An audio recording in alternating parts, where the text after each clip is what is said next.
Boche Gold and Diamonds. Buy now, pay later. Ongallur panchayat convention centre മന്ത്രി GR Anil ഉദ്ഘാടനം ചെയ്തു. പഞ്ചായത്ത് 3 കോടി രൂപ ചെലവഴിച്ചാണ് കൺവെൻഷൻ സെന്റർ നിർമ്മിച്ചത്.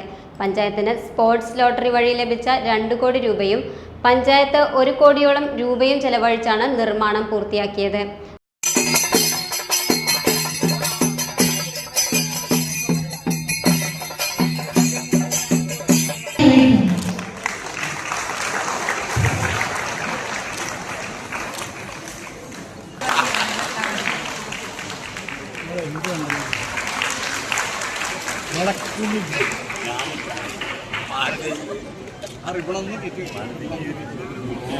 ഇവിടെ വർത്തമാനത്തിൽ നിന്ന് തന്നെ എനിക്ക് മനസ്സിലാവും.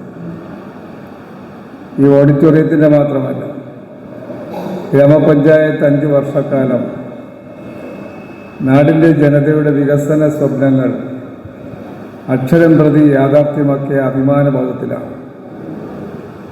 തൊട്ടപ്പുറത്ത് മാലിന്യ സംസ്കരണ പ്രവർത്തനത്തിൻ്റെ സംവിധാനങ്ങൾ കാണാൻ കഴിഞ്ഞത് തന്നെ നമ്മുടെ സംസ്ഥാനത്തെ എല്ലാ ഗ്രാമപഞ്ചായത്തുകളിലും മാലിന്യ ശേഖരണത്തിനും അതിൻ്റെ സംസ്കരണത്തിനും വിശേഷിച്ചും പ്ലാസ്റ്റിക് നിർമ്മാർജ്ജന പ്രവർത്തനങ്ങളെല്ലാം നന്നായി നടത്താൻ കഴിയുന്ന തരത്തിലുള്ള ഹരിതകർമ്മസേനയുടെ പ്രവർത്തനം, മാതൃകയാർന്ന പ്രവർത്തനം ഇന്നിപ്പോൾ നമുക്ക് യാഥാർത്ഥ്യമാക്കാൻ കഴിയും.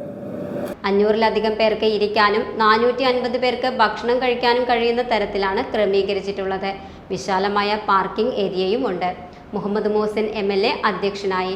Panchayat president Rathi Gopalakrishnan, vice president TP Rajeesh തുടങ്ങിയവർ പങ്കെടുത്തു. Time kids pre school, Mannannur road, Vaniyamkulam.